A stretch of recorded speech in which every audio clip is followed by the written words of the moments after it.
Are you ready? Oh, yeah! Strap yourselves in for the Gaming Hub. With your hosts, Tyler. You can't handle the truth! Graham. The force is strong in this way. And Steven. You cannot be serious! Let's get started. Alrighty then. Hey everybody, and welcome to the Gaming Hub. This is episode number 96. I'm your host, Tyler. Thank you so much for joining us. And I'm joined by our two co-hosts, as always. Let's start with Graham. Graham, how are you this week? This week, I'm doing good right now. It's been a good week. Gaming-wise, I've played some Breath of the Wild, as everyone knows, or if they don't know, I'm letting you know now, that I'm doing a Let's Play of Legend of Zelda Breath of the Wild on YouTube, so you can check out our channel for that. Besides that, I've played a little bit of Rocket League, and I finally jumped on that Fortnite train. I had no idea what I was doing at first, and still don't really have any idea, but you can really pick up on that game really quick and catch up. So I feel like it's pretty smooth. I want to play it a bit more to get a really good feel for it, but so far it's been fun. So you want to go back? What's that? So you want to go back to it? Yes. Okay, cool. That's awesome. Yep. Did you get a kill? Next question. So, all right. Well, no, it's not raining out. No, it's not. No, okay. So we'll move on. By the way, Graham, did you go into like the crater at all? Did you see? No, any, like, I was tempted, okay. but like when I was floating down, and I'm like, if I go there, yeah, I was scared. You're absolutely right. I was scared, so I just avoided it because I'm like, there's probably people there going to kill me. Scared to go to church. Yeah. So, all right. Let's say hi to Steven. How are you today? I am doing absolutely wonderful. Finals, and this semester is finally over. You guys have no idea how happy this makes me. It's been, oh my God, the amount of work I've had this semester. Yeah. It's crazy. But next semester should be a little bit nicer, and the following actual 3, because I'm looking at only like 12 units the rest of the way out. So I'm hoping for a lot more video game time coming, especially over the summer. Too bad there's not much new coming out, but, whatever. Yeah. As far as what I've been playing, not much. I've been focusing on studying, kind of. Okay. But I started playing Breath of the Wild again last week, and I've been playing more of that. Oh, man, that game's amazing. And I've also been playing Divinity Original Sin 2, which we'll talk about a little later on the show. But yeah, as far as that, it's just great to be done with school for the semester until August. So, Tyler, how about you? Not too bad. I played a little bit this week, not a whole lot, but I did download Call of Duty Black Ops 3 again. Why? Why would you do that? Well, we're going to talk. We're going to talk about that, but it's ironic because I downloaded it because I never actually finished the campaign in Black Ops 3, but there was a campaign. There was. I was about to say the same thing. There, once upon a time, Call of Duty games had campaigns. We'll talk about that. Existed. No. Yeah. As recently as last year, I hear. But that is changing. We're going to talk about that later in the show. But I downloaded that. Looking forward to kind of jumping back into that and playing a little bit. But I got a chance to watch the Call of Duty stream yesterday.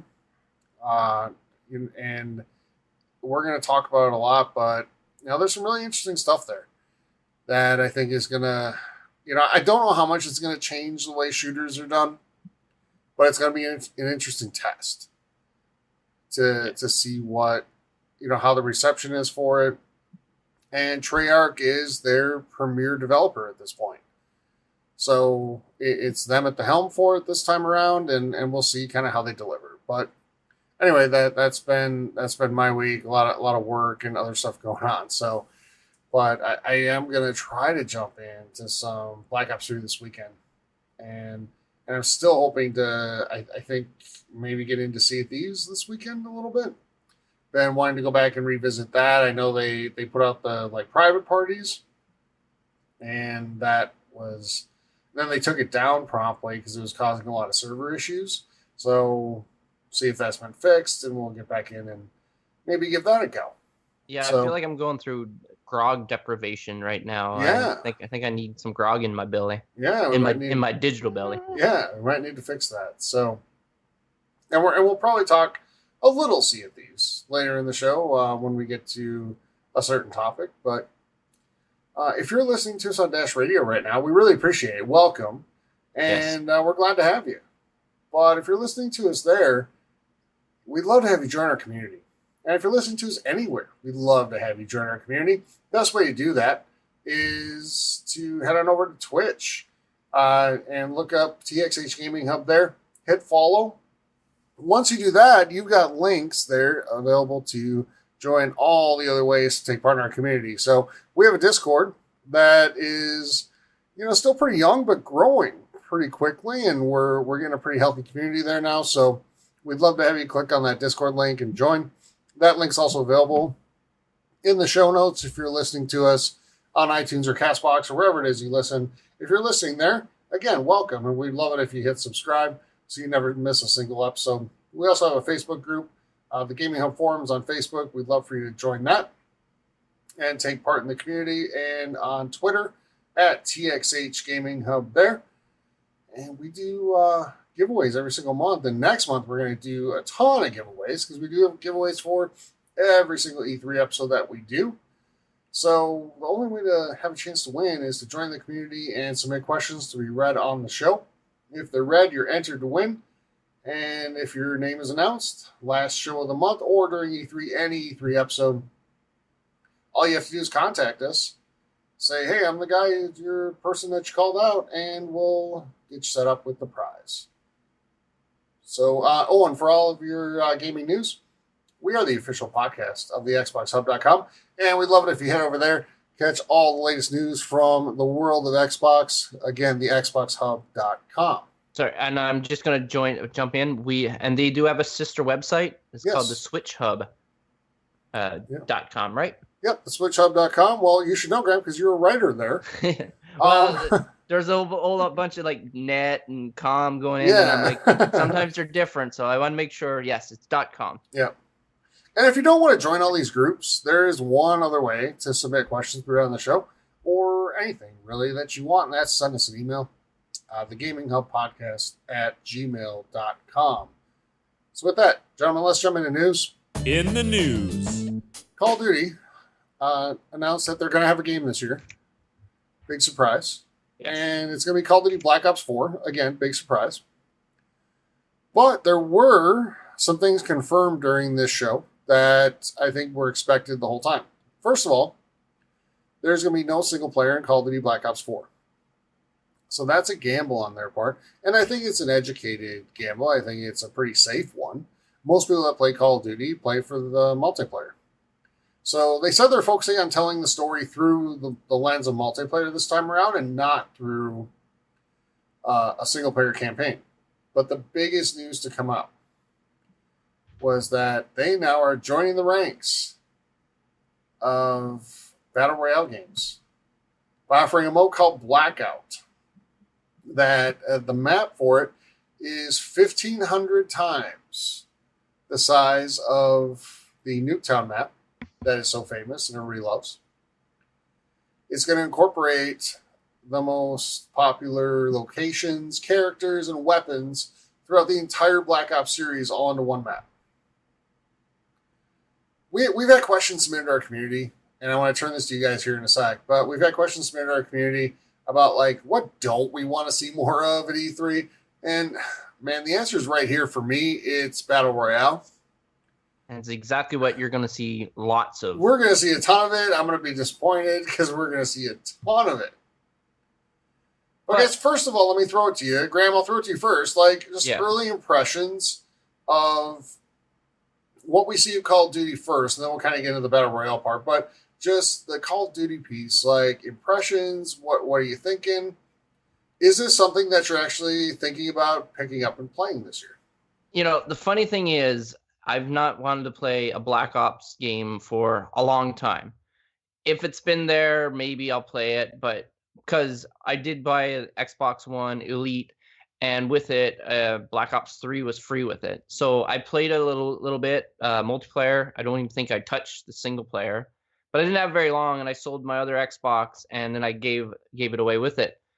And there was really, I had no desire to play Black Ops or Call of Duty, because basically it always came down to Battlefield or Call of Duty, and I would just choose Battlefield over the Frost engine and like destruction and all that stuff. But now I'm kind of curious with the Battle Royale called like Blackout. It's kind of intrigued me, because I'm like, maybe it's something I would like. But I'm going to talk about the single player. One thing we like is options, and for them to take out something that they don't think that most people want, I think it's kind of a misstep, because there are some people, and I've heard and I've read, that they only play the single player aspect of Call of Duty. So I feel like this is something that they should just keep in. It's been a staple forever, and some people don't enjoy playing multiplayer, and now you're going to force Battle Royale, which there's even less people. Well, I wouldn't say less people, but Tyler, for example, he's tired of Battle Royale already, and it seems like it's not going to go away. And now, okay, Call of Duty is going to do Battle Royale. So I think they're going to actually lose a lot of people. Whether it's going to be damaging, I don't think so. And they're probably going to pick up some people for Battle Royale. So does it really matter? Overall, probably not. But I feel like they should have stayed true to the single player. They've been known for this, and Sure. It might be fading a little bit, but it still is life, and it is a selling point for some people. So they should have kept it. Well, and I'll say in response to that they've done the research. They have the analytics on the game, and like less than 10% of the people who buy the game actually finish the campaign. So at some point, is it worth the money for them to go and develop this like Michael Bay style story, and campaign if less than 10% of the people who buy the game actually play it and finish it? That's a fair question. It's become very much a multiplayer experience, and they still give you the option. It's not just a Battle Royale game. There's other things you can do, and zombie mode, I think, is where they're going to try to tell a lot of story here. But there's 3 different stories you can play through in zombies at launch. First time ever that's happened for a Call of Duty game. Mm-hmm. And that's kind of cool. One of them set in the ancient Roman times, like the Colosseum, where you're brought into the arena and you don't have guns, you have like swords and axes, and you're fighting off zombies that way. That's cool and different, right? So, Steve, what are your thoughts? What do you think? Are you intrigued by the Battle Royale in this game with the Call of Duty label brand on it, and the possibility to play through old type of maps and environments all rolled into one, or is this kind of meh for you? I could give 2 shits. Really, it's just Battle Royale doesn't do it for me. Honestly, recently it's been going away from multiplayer games. I used to play them constantly. Now it's and then Battle Royale just has you pitted up against 100 people. That just doesn't appeal to me. I'll still pop in Halo or play World War II and have fun, but I don't play for very long. Maybe an hour and a half, 2 hours at the most. I prefer playing solo, or at least co-op games. Destiny is fine, but I don't play the multiplayer version, so I don't care. But I'm glad people are excited for it. I just find it funny because I remember not too long ago we were talking about Call of Duty maybe going to a system where they sell the multiplayer for $40, and if you want the single player campaign, you pay another $20. No, they're just getting rid of single player and still charging you $60 for the game and $45 for the expansion pass or whatever. So that's where my issue is. I don't really care that they don't have a single player. The last game I finished single player for Call of Duty was probably Modern Warfare 3, just to complete the trilogy. Though I've been slowly working through playing Modern Warfare 1 remastered again. But I haven't finished a Call of Duty campaign or a Battlefield campaign in who knows how long. And even Was it World War II that didn't have, or was it Battlefield that had like that? Battlefield did not have. Battlefield 1 did not have a traditional campaign. Yeah, and I haven't even started the World War II campaign. I don't think it's fun. I really enjoyed the World War II campaign actually. Yeah, but I right. I didn't finish it. No, it's just you don't finish anything. That's true, but like honestly, it's half the reason I don't finish a lot of the games is because the games I tend to play are games that take like 80 hours to complete. I mean, I'm honestly take 6 to 8. So when I'm not finishing that, it's not enough to. I mean, I'm honestly kind of surprised you went to your finals this week. No, that's cool. That's important to finish that. But no, I mean, I get it though. It's it's not for everybody. And here's the thing too. I personally feel. Tell me if you guys agree. I feel shooter campaigns have trended in recent years towards more of being a multiplayer tutorial than actually being a story. Yeah. Some games for sure. Honestly, I liked Ghost Campaign, but the reason I didn't finish it was because, like, I think it's Call of Duty has the same formula where, like, you run into like 20 enemies and then they keep, or not even 20, they just keep respawning until you reach a certain point. And that gets annoying very fast. Because, like, I like methodically taking my time, and I understand better than probably most that, like, in combat, in, like, an actual, like, war situation, like, you don't get to methodically do stuff. But still, it's like, when it's just constant enemy spawns after enemy spawns, and you have to, like, run to the next area, and then, okay, blah, blah, blah, and then more of the same. It's just boring. And the story was never amazing enough to hook me. Like the 3 Modern Warfare games. Those were good enough to make me want to play them. Yeah, I honestly felt, and I agree with you, I felt the original Black Ops had a pretty damn good story to it. And I remember enjoying Black Ops 2. Yeah. So I'm going to go back and replay and finish Black Ops 3's campaign and maybe dabble in some multiplayer there. Why do you want to finish the campaign, though? It's not like you have a sequel coming. No, I know. It just reminded me that I never actually finished it. So, watching it, the reveal kind of got me hyped for the game. And, I mean, we can say forever whether or not we'll buy it. I'm going to buy it. Of course I am. But it's... At least you're not lying to yourself. No, I'm not. I know. Like Steven. But I'm not going to buy it. Guys, I bought it.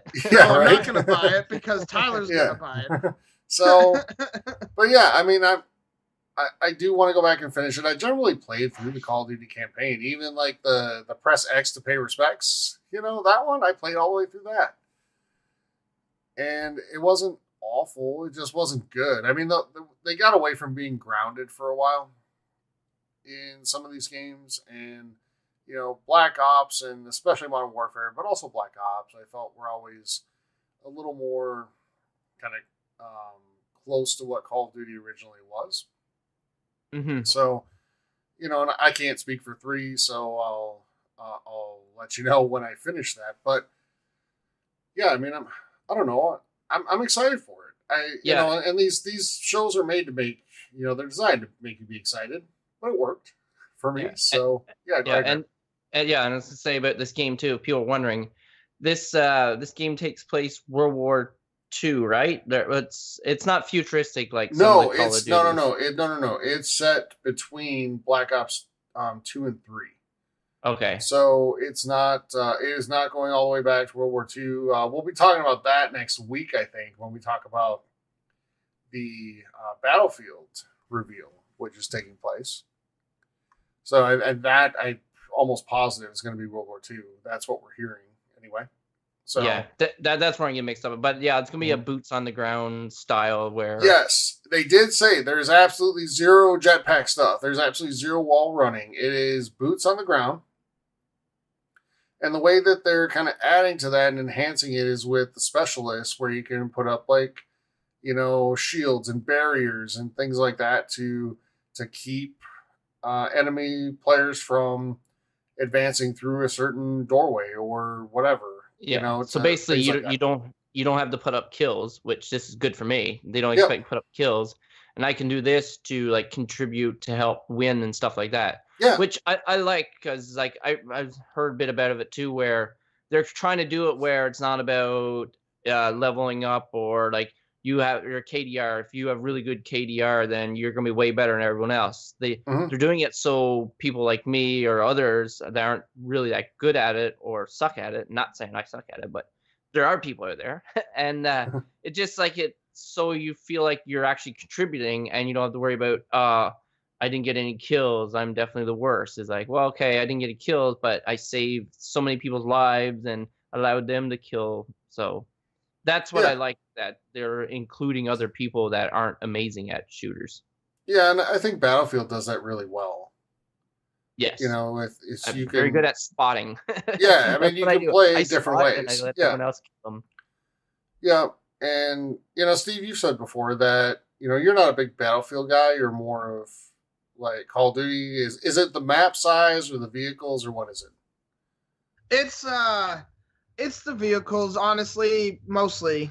Because I really did like Hardline, and I played a lot of it, and, you know, that game didn't really have vehicles all that much, at least in the game modes I tended to play. And because it's just really annoying when you have to run for what feels like hours, and it's probably only 20 to 30 seconds, but then you get shot by a sniper, and then you have to do it again because all the vehicles are taken. Yeah. And I don't know. To me, it's so boring. Call of Duty with its Twitch shooter, I know it gets made fun of and shit, but I prefer that. And it's the reason I prefer, like, Halo, because there's no vehicles.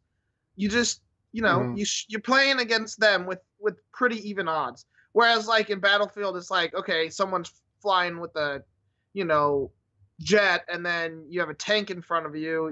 You're probably not going to live very long. Right. Again, more realism, but to me, less fun. Yeah. Yeah.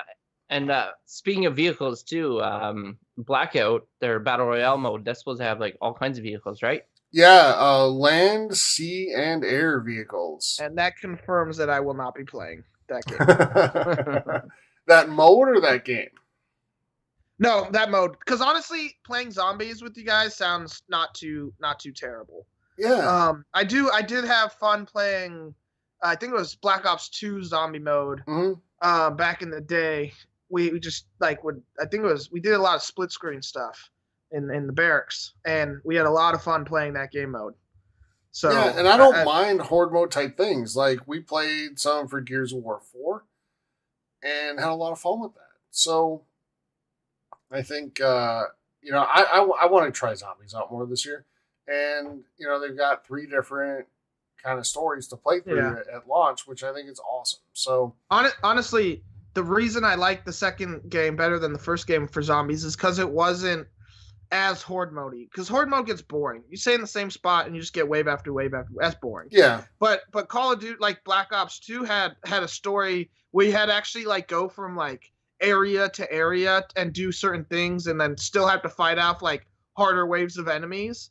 So like you were doing other things amongst fighting off higher waves of enemies. That's what made it fun. So you actually had to like work together, and it wasn't just like mind-numbingly boring like Gears of War tended to be. In my opinion. No, and I agree. And there's an element of story to the zombies thing in Call of Duty. So and that's really cool. And I loved, like, which game was it? The original Black Ops that had the presidents. Yeah, I think so. Mode? Like, that was awesome. Right.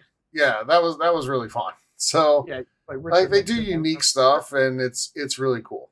So yeah, I'm gonna buy it. I have to say, and even though it has, you know, Battle Royale, which I'm not crazy about, I'm gonna try Battle Royale though, because the idea of like being able to visit Nuketown within a larger world and other great locations is pretty cool, and I'm at least gonna give it a shot. We'll see how it plays, but they did say that they're not confirming yet how many players it's actually going to support in a match. So there's no guarantee that it's going to be 100. We'll see kind of how that works out as it gets closer. It's got to be at least 50, though. I don't I feel like anything less than 50 kind of defeats the purpose. Yep, I agree. So if I had to guess, I would go with 100, but I could be wrong. Yeah. It just seems like that's honestly, the norm now. It might be more. I feel like they're probably going to try for more than 100, but 100 is their fallback. Because, like, if the map's as big as they say it is, and you want player interaction, otherwise it's not fun. It's the reason, like, you see any movie that has like this like battle royale type of thing, they tend to try to make the players go towards some area to fight. The Hunger Games did it with the cornucopia. Fortnite does it with their little like electric thingy. PUBG does it with their Death Cloud or whatever it's called. I haven't played that game forever. I forgot what it's called. But every battle royale type game has that system. So Call of Duty will have it, but I think if the map's going to be big, then more players might make it better at the beginning of the game. Yeah, I wonder if they'd ever do like teams of 10 or something like that, like massive teams where you can just that would be get cool. super tactical and like spread out like a perimeter. Like that would be. I would enjoy that. Another thing is if that map is available in like a big team battle where you don't have to play Battle Royale, you're playing like 60 on 60. Planetscape on 2 or Planetscape 2 on the PC had like super huge like battles like that where it wasn't a Battle Royale, but it was like you're fighting like 100 people against 100 people, like against 100 people because there were 3 teams. Yeah. Mm-hmm. That idea is awesome to me rather than this Battle Royale. I would prefer huge, humongous teams going at it rather than, 1 against 99. I think Fortnite actually has a 50 versus 50. They might. It might be temporary. The team, I know they have a solo one as well, which I didn't look up, but I'm like, if that's really 1 against 1, like that'd be a really confined space. So I'm not quite sure what that is. Well, plus Call of Duty's kind of made its name off of close combat, right? It's not a long range type of game. Team deathmatch. Yeah, we'll see how this map is. I think they're going to try to stay true to what they are within the, doing this bigger mode. So it'll be interesting to see how they pull it off. I mean, Treyarch is the one that I think can do it. Then again, they are adding vehicles, and they haven't had that before. So that's true. So we'll see. We'll see how it plays out. But looking forward to it. So let's move on, though. Steve, 20 news. Yeah, Steve, have you heard of a game called Kingdom Hearts? Only yes.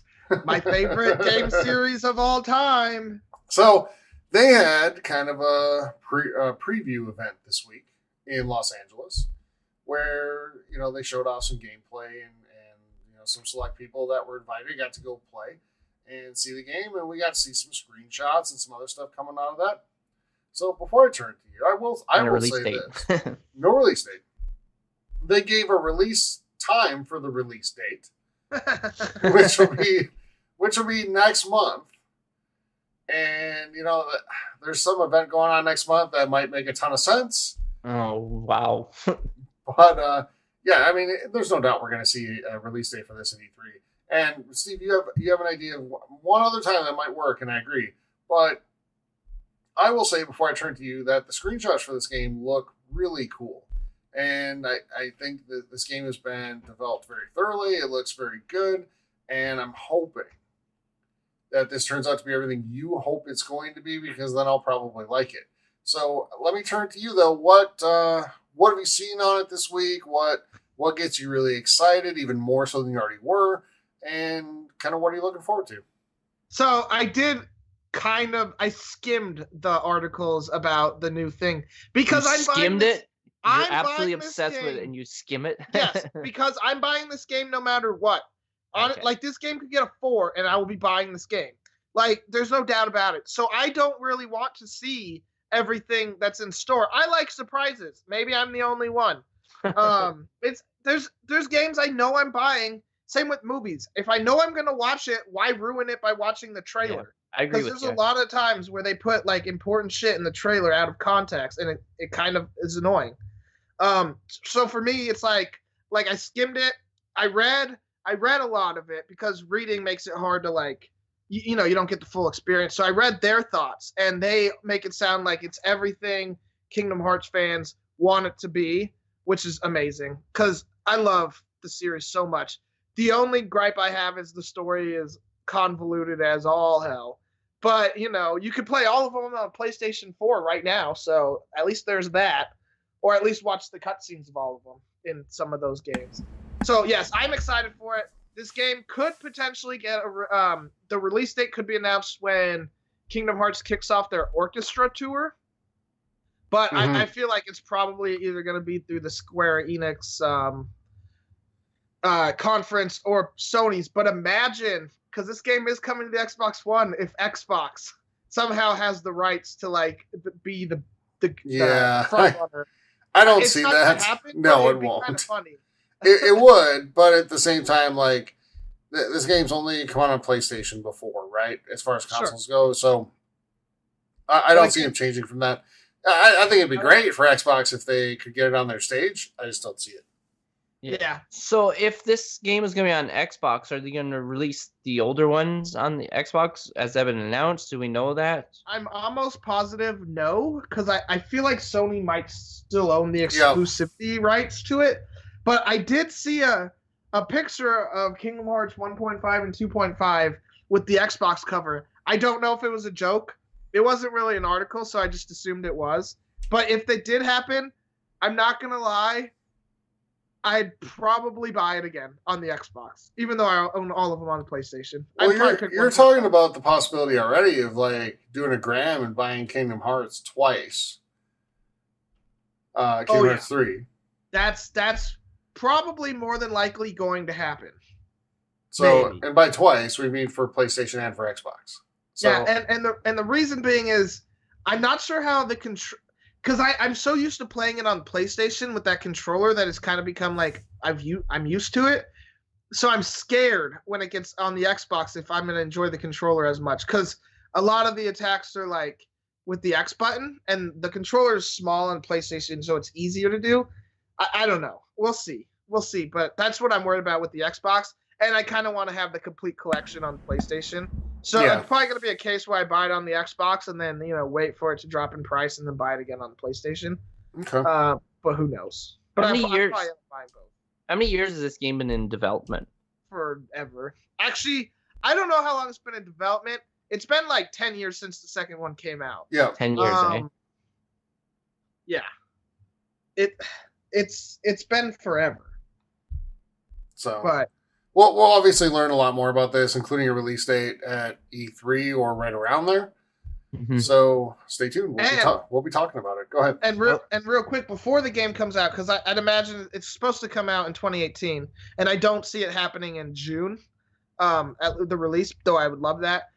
So if you do only own an Xbox and you've never seen it, I plan on doing a playthrough of all the Kingdom Hearts games for YouTube. So just go to YouTube if you want to see that. It'll be starting in the coming weeks. Yeah. The playthrough. Because he's got all this free time he's done with school. I do have all this free time. I mean, it's only work, and that's not important. No. I'll skip that. No, I'm just kidding. But yeah, that'll happen. So yeah, if you only own an Xbox and you've never seen Kingdom Hearts and you want to know the story before the third because it intrigues you, definitely come check it out. And if you have and you still want to come watch, not going to be opposed to that. That'd be cool too. Yeah. All right, so from a game that is probably coming out this year to one that's now definitely not. And I'm a little bummed out. Cue the disappointment music. Or YouTube, I guess. Skull and Bones from Ubisoft has been delayed to next year, and Ubisoft tried to make it all better by saying they have an unannounced game coming out sometime between now and next, I think, April, which I think we all agree is Splinter Cell, right? And we'll get confirmation of that during their conference at E3 this year. Walmart already kind of ruined it for everybody. Thanks, Walmart. Thanks, Canada. Yeah, Canada. They also said The Division 2 is going to release before March 31st, 2019, and it's going to have more content at launch and a better endgame. And before we get into the discussion on this, I also want to tie in another story because it all ties into what I want to talk about here. So, No Man's Sky is getting it officially has a release date now of July 24th on Xbox. And it's titled No Man's Sky Next. It's an update that's going to apply to both Xbox and PlayStation. And it's finally going to feature multiplayer. So they said it'll be more like almost like a Star Trek experience than what it was originally. And they said they're finally getting to make the game that they kind of wanted to make. And promised. Yeah. Seriously. And missed the target by 100%. Yeah. So let me ask this question. What do games deserve a second chance? Because we talked about No Man's Sky when it first came out. Like, Graham, that was the one that almost got you to buy a PlayStation Yes. 4 before you got like a super awesome deal on a PS4 with a bunch of games and stuff. Yes, no, it's true. If you listen to past show, like way past, I really wanted a PlayStation, and I was wondering what game was gonna make me do that, and I thought it was gonna be No Man's Sky, and I was super hyped. Like, I don't know, like 2 months before its release, I don't even remember. And then as it was getting closer, like the hype was kind of like wearing off, and then when it was released, it was just it tanked pretty much. Yeah. So, and you're talking about, does it deserve a second chance? Yeah. Like, it's almost where we are now. It's almost like a cutthroat industry because there's just so many great games coming out, and a lot of these games like command a lot of your time. And the thing is, if when you release and people are excited for it, and if that just slowly fades away and something else comes, it's really not going to push back. And now it's, how long has it been since the game's been released? A long time, right? Like, I don't remember when it first came out. So, like, I don't know if this is going to be enough to save it. And you're talking about second chances. Well, it seems like I'm going to give it a second chance because I'm actually excited to play this on the Xbox and see what the multiplayer was all about. Because one of the big things that faulted with me was there was absolutely no multiplayer, and they said you would be able to visit other people's planets and you could see people and interact, and that made things seem cool. But when the game was played, it's just lonely, like complete loneliness. Like, you'd have some alien, some weird monster creature, and I forget those little security things. If you like start attacking creatures or you mine too much, they come and attack you. And that was basically all it offered, as in like excitement or like some action. So now the fact that, and I don't know exactly how they're going to incorporate it, but they keep saying like it's full-blown multiplayer, how you can build like a civilization together, and you can have like different planets with different colonies and stuff like that. Like, you can have a colony on multiple planets. So I'm really curious how it's going to actually work. With like, it's going to be like a co-op multiplayer, or just because it seems like I feel like I'm still going to be a little pessimistic about how multiplayer it's going to be. Like, I don't know if it's going to be actually like a tag-on companion. How like, well, let's go do this and we'll do this together. Like, maybe, like, I'm pretty sure that's what everybody wants. So if it's not like as strong as a co-op multiplayer as it is, I think that it's going to be bad. As far as Division 2, I don't even want to give them another chance. So Graham, let me ask you this question, okay? Yep. So ahead. Division 1, the first one. You were really excited for that game. Like, we all played the beta together. I enjoyed the beta. Yeah, I had a great time. It was a lot of fun. Like, everything that came out about that game was just amazing, right? And it just looked awesome. It looked like this is we honestly kind of thought at the time, this is the game that is going to show what next gen is all about. Yes. Yep. And it came out and it was not that. No, it wore off really fast. It did. And then you really go into fast. the Dark Zone, and the Dark Zone was very trolling, and stuff like that. But now you said, let me ask, would you ever go back to the Division? Like, because I own the first one, I would go back to the first one first, and like, because they said they've added this many improvements and this is different and all that stuff. So I think I would go back to that, but I don't think I would just like throw all my eggs in the Division 2 basket and just see if it worked. Sure. Like, I'm sure they'll have probably a beta, so there's no harm in trying betas, right? Betas are great for that reason. So if I played a beta and it's just mind-blowing, or I had a really good time, or my friends that I play with, maybe you guys, are like, this is awesome, we should all get this, and So that could bring me back. But as far as me like saying, all right, Graham, you're gonna go get it, I'm gonna be like, no, but if the beta, then maybe. And another one too is Destiny 2. I would almost put in this list as well. Mm-hmm. I don't think I'm gonna play Destiny 3. I think because even like when Destiny 2 was coming out, everyone's like, oh, it's gonna be better than the first one. First one was okay, but it was a little too grindy and they didn't really enjoy it and that stuff. But they had high expectations for Destiny 2. And I feel like when Destiny 2 came out, they kind of strike 2. Like, so like I don't know if I want to go for strike 3 and be out. Like, I'm like using baseball terminology here because I'm a huge baseball fan, obviously. So yeah, that's my opinion on those two. Okay, what do you guys think? Well, Steve, let's get your thoughts, and then I have another question to throw out to everybody. Yeah, so actually, the thing I'm curious about with No Man's Sky is the ending, because that got a lot of people upset, because it was supposed to be this big thing that was like the super secret thing, like, hey, the first, get to the center of the universe, it's amazing. Yeah, I'm not going to spoil it, even though, honestly, it was so dumb. So dumb for what they it was like, they set the bar at, like, let's say a 10. They delivered a 2 with how bad that ending was. But honestly, I will probably end up buying it. And I think this game does, improve its chances of success based on the fact that it's launched in July.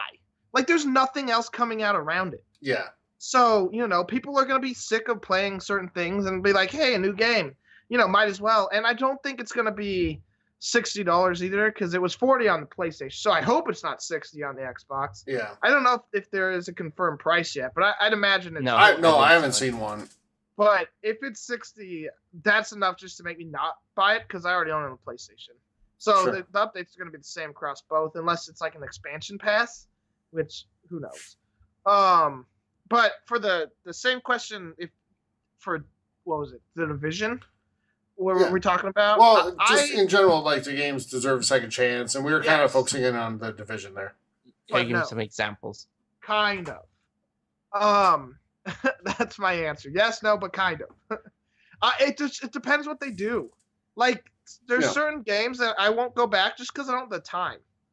I'm playing so much stuff now that it's like, yeah, the Division sounds like it's improved, but I'm so far behind.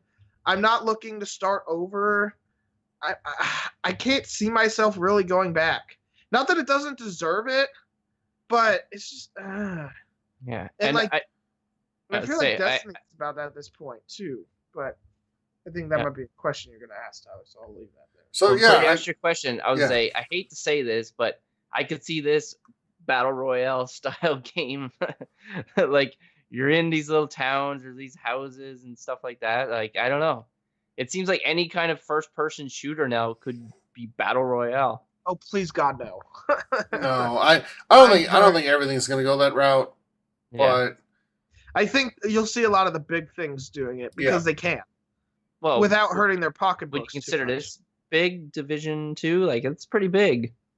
Yeah, so I think Division 2 does it in a different way with the Dark Zone. Yeah. Honestly, I just thought of something, though, that would actually intrigue me for Battle Royale is Titanfall Battle Royale. Yeah? I could maybe get behind that. Yep. I can go with you on that. So that brings me to the question I was going to ask. So we get really fired up when there's a bunch of delays, and Ubisoft's a perfect company to talk about this because they'll come out and they'll say this game's coming out in 2018, and then it's delayed, and it's delayed again, and sometimes even a third time. But then sometimes companies get games out and they get them out on time when they promised. But it's maybe not an experience that everybody sees as like full. But they continue to support the game and they add to it and add to it and add to it. And a year from launch, it's a totally different game than it was when it first came out. Mm-hmm. Which one's better? And because let me throw a couple examples out. Division, good example. Like, that's a totally different game now by all accounts. Yep. and it's significantly better. So, another show that I listen to quite a bit, you guys do too, and we're hoping to have him on here in a couple of weeks as a guest, working that out, actually said that he'd buy The Division 2 over Anthem right now, based on what has happened with the first Division. That's what he said, eh? Yep. So, also, Titanfall, the original. Steve, you brought it up. The original Titanfall. That game launched, and it was pretty bare bones. The mechanics were there, and it was a great shooter, and it had a great feel. But the modes weren't there, all this stuff. But a year from launch, totally different game, and I went back to it, and my God, I had a blast with that. And then we can talk about Sea of Thieves. They're continuing to support that throughout the summer and adding more and more and more stuff. Yeah. No Man's Sky is a good example, too. No Man's Sky, yep. Because apparently already before this next update, it's improved vastly. Yeah. Mm-hmm. So when we talk about whether or not games deserve a second chance, which is better? Do you delay it 2 or 3 times? Because that's kind of I don't know, it hurt. To me, it hurts some of the trust in the developer. I'll be honest with you. Whenever Ubisoft gives a release date for anything now, I don't believe it for a second. Unless it's Assassin's Creed. They're good at getting those games out on time. But, let's talk about some of the games Ubisoft has put out on time. The Division. For Honor. Wait, didn't The Division get delayed? Yeah, at least once. You're right. So that's the double whammy. Yeah. It got delayed and it still wasn't complete. Well, I think it got delayed twice because I remember reading about it. Yeah, I think so too. It got delayed for 4 years before the game came out. You're right. You're right. You're right. Yeah. But For Honor. And how about the King? Graham, we pick on The Division. Mm-hmm. That is not the king of Ubisoft titles that had massive hype that failed to deliver on it. The king was Watch Dogs, the original. Yes. Never played it, to be honest with you. Yeah, I did. I bought it. Not sad either. I bought it because it was Perfect Storm. It was right after, the both consoles released in November, and they had some launch games, but by May of the following year, there wasn't a whole lot coming out. And this was the first game that's oh, it's new and it's next gen and all this stuff, right? And it's promising all these things, and it really didn't deliver on any of them. Yeah. See, I actually liked the first Watch Dogs. It's funny, I didn't like the second one. The second one, to me, I bought the second one while I was drinking. That's the thing I do sometimes. And I played it, and I liked the first one. I think I played an hour of the second one. And I gave up. I don't know what it was. But the first one I had actually a good time with. I didn't beat it because, I don't beat games. But I played a good amount. Probably 10, 15, 20 hours. Did you feel the second was more of the same as the first?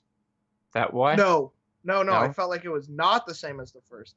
And what I liked about the first one, I couldn't find in the second one. It was a while since I played the first one. So I didn't even remember what I liked. I just remember not hating it. And again, it could have been because there was really nothing else around the time, and it was a new game on new systems with no games. So that again, Perfect Storm sometimes works in games' favors. But the second one, I could not get into at all, and it's kind of unfortunate. I regret buying it, and I bought it digitally, so I can't even sell it. So all these Ubisoft titles that we've been talking about and all that, the one that I'm excited for is Skull and Bones, actually, which now it's delayed. So now I'm not sure what I'm looking forward to from Ubisoft. And they did this. Well, we're gonna hear. We'll get some stuff. Yeah, we'll get some stuff from Ubisoft that we hadn't been expecting. They're pretty good about showing you stuff that you've never even heard of before at E3. So we'll see how that is. But back to the question though, which one's better? Is it better to delay a game 3 times or launch a game, have it be, decent, but then continue to support it and make it better within a living, thriving community. And I'm not leaning one way or the other. I'm asking you guys, what do you think? Which one is better? Well, I'll tell you.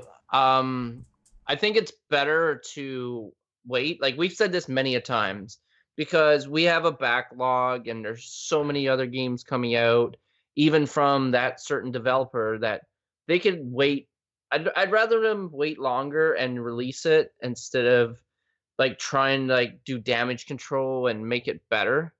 And I do appreciate that that is what they do. Like, you're like, okay, we screwed up. We shouldn't have released this. It's kind of buggy or whatever. We need to fix that.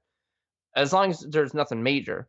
But I think they're better off just waiting, and that way people are not let down. Like, I'd rather know that, okay, it's going to be a bit longer, and I'm like, okay, but I know it's coming, instead of get it and I'm all excited and I go to play it and I'm like, this sucks. And then they're like, oh, great, they're going to update it and like in a couple weeks from now. I'm like, now I got to wait. So no, personally, I think they should wait longer and make sure. Another example, actually, I just thought of it, was Mass Effect Andromeda. It seems like they should have waited a bit longer, because that game had really high expectations, and I think it's almost safe to say that it fell flat. Like, I've never heard anybody like praise it or say you got to play this or something like that. And I own it, and I'm with you there, Graham. But the problem there is they just stopped supporting it. Well, they just basically walked away from it. That wasn't the issue with it either, though. The game was just garbage. It was made by the B team from EA, so like you understand why. That game, I agree, Steve. It wasn't like a mechanics issue. It wasn't like a amount of content issue. Like, the world was big. It was fine. It's just that it wasn't that fun. Yeah, it's terrible. I didn't have fun. Because the Mass Effect trilogy, I absolutely loved playing those games. Like, I was so like the characters, like I was so like engaged with all my companions and like their backstories, and I want to do every quest, and I want to just know everything about that universe. And then this Andromeda is like, we are Mass Effect, I guess, but we're not really. So, right. I was let down. That was definitely a game where I'm sure we've had questions where like, what games did you regret? That would be one of them. Yeah. So, what was the original question? I forgot because Graham, went off on this well, real quick before I go back to the original. Graham, you say like, you'd rather be delayed because the fall window is so full already, right? And that's true. Mm-hmm. But there's no freaking way Skull and Bones is coming out in the spring next year, because they're going to put Division 2 out next spring. Although I do think there's a chance that game, well, I think there's a chance Ubisoft says it's coming out in 2018, which will mean for sure we're getting it next year. But they're going to launch Skull and Bones next fall, when we're going to say, oh my God, there's so much stuff coming out already, and then this too. Well, that's kind of where my answer leads. Was like, it honestly depends on the game. If they delay it to a window of nothing coming out, then it's better for everybody, because there's not much around to compete. The game gets better, and perfect storm. Otherwise, some people will release games a bit early to get ahead and then try to fix it. And yes, their user base suffers, but they still get the $60 from sell it, or from the first point of sale. And ethically, do you think some of these companies are putting games out? Because we've talked about ethics on the show before. Do you think some of these companies are putting games out without review codes, like not allowing review codes out early, just so that they get those extra sales, because they know they're putting out a questionable product that doesn't quite deliver on the promise? Totally. Yeah. I agree Not with cool. that. It's just like with movies, dude. Like, whenever you see that a movie doesn't allow reviewers to have early screenings, you know that movie's doomed. Yeah. And there's some exceptions to the rule. There was a game not too long ago that didn't have review codes. I think it was a Bethesda game. It might have been Dishonored 2. It didn't have review codes and still got like 9s and 10s, and it was a great game. It just they didn't send out review codes. Sure. But honestly, if a game's not reviewed by the release date, my advice would be to wait.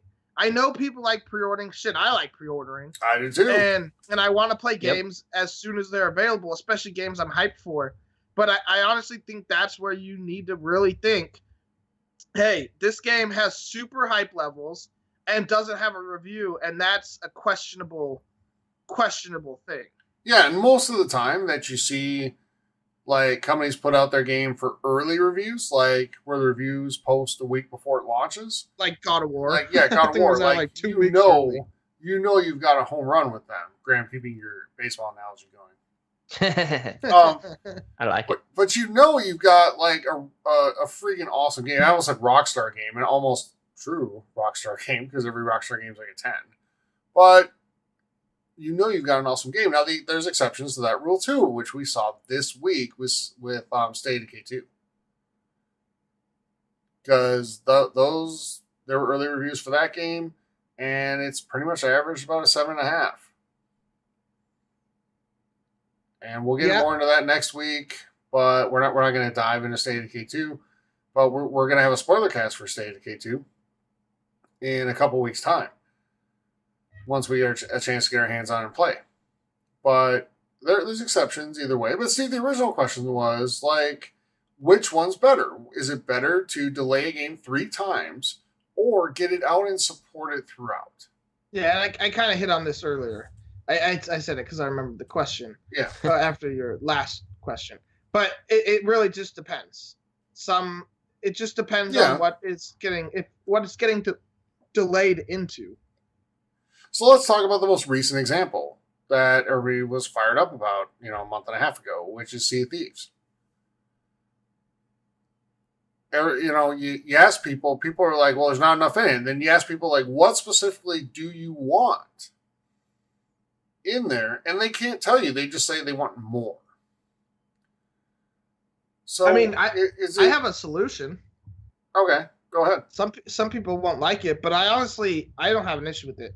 I like the route that Steam does, which is you can buy the game in early access and play it while they're developing it, and you take the risk. It's an incomplete game, and sometimes that does come back and bite you in the ass, but you can use your feedback, and the developers, the good ones, use your feedback to make the game how fans want it, and then the game doesn't actually release until the developers are ready, so they're not worried. The problem is, this is when we go to an all digital era. PC's been in this for 5 years now at least. Like, there's still games that come out physically, but mostly they come out digitally. And really, when you're buying the physical copies, you're buying the code that adds it to your Steam library, and you can't sell it. So, in all honesty, it's a digital game. Like, there's no way around that. And I think that's what should happen to try to avoid these problems. And I don't have an issue. I just, as we'll get to in a little bit, I did buy a game in the preview program on Xbox, and I know it's unfinished, though that's questionable at best. So it's full price. Yeah, but that's how it is on Steam. They do offer at least a $10 discount, or 5 or 10.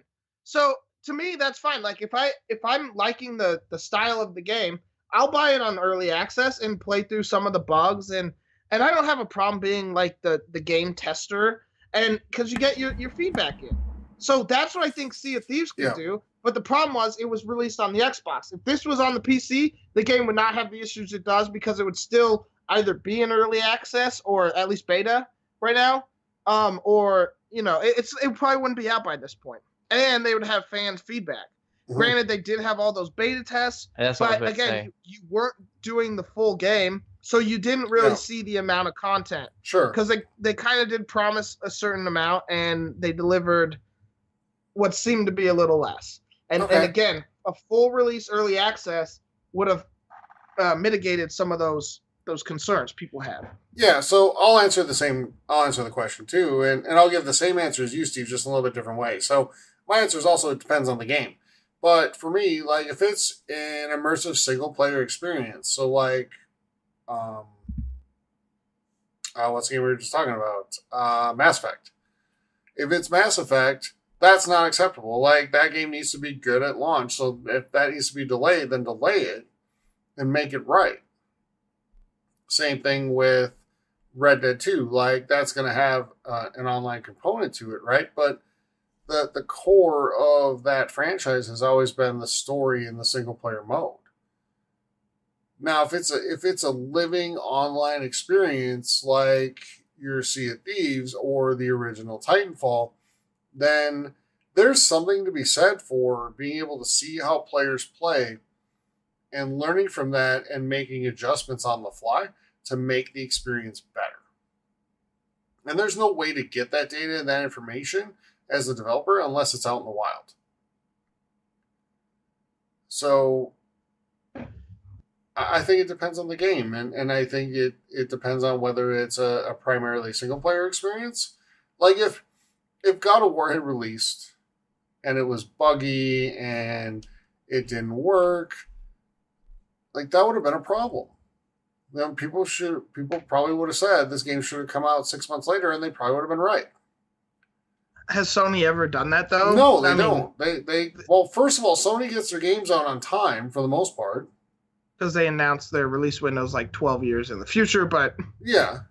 And actually, that's not entirely true. Like The Last Guardian, I think, was delayed like 5,000 that times. one, And yes. Persona 5 was also a game that was promised on the PlayStation 3, and it did come out on PS3, but it came out, 5 years into PlayStation 4's life cycle.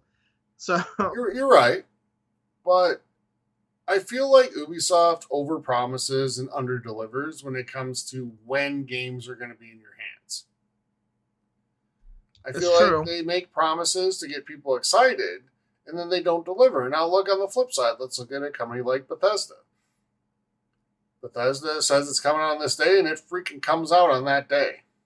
Yep. And it's good. They set the standard. They I know. really did.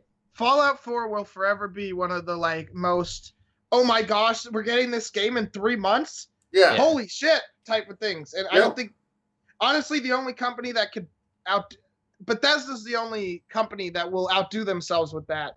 And I don't see any other company announcing a game that was previously not announced and deliver it 4 months later. And I think the next game that might do that is The Elder Scrolls 6, but I don't think that's happening this year, but that's a point for a later date. But even Wolfenstein 2 or Evil Within 2, like, did anybody say those games were broken or buggy or anything? No. Well, you could argue bugs though, because Fallout is notorious for bugs. Well, it's Skyrim too. Sure. The big Bethesda games, but again, honestly, I can deal with They're so massive though. Like, but what scores did they get? I don't remember, but they were. And Fallout was well over a 9. Yeah. Yeah. Well, one thing I was going to say, too, is another thing that Bethesda did, which was amazing, is like, okay, you play this game in 4 months' time, but they're like, oh, and we have Fallout Shelter, which is available right now. Like, it's like, that was awesome. And then when they announced the companion app with the Pip-Boy, like, for Fallout, like, they did everything right, man. Yeah, they did, and they generally do. Like, and I think Fallout waits to officially announce a date until they know they've got it. Bethesda, but sure, yeah. Or, I'm sorry, did I say Fallout? Bethesda. My bad. They do. They do. And they wait till they know they've got it, and then they announce it. And there's something to be said for that, too. And we've kind of gotten after Sony in the past on the show for announcing stuff like years before we know we're ever going to play this. And it sounds like their conference this year is going to be a little more focused, which is good. Yeah. So another thing is now we can add Ubisoft to the list because we know, at least the way you think of them, that whenever they announce it, it's going to be delayed 3 times, and so probably not going to come out for another 6 months later.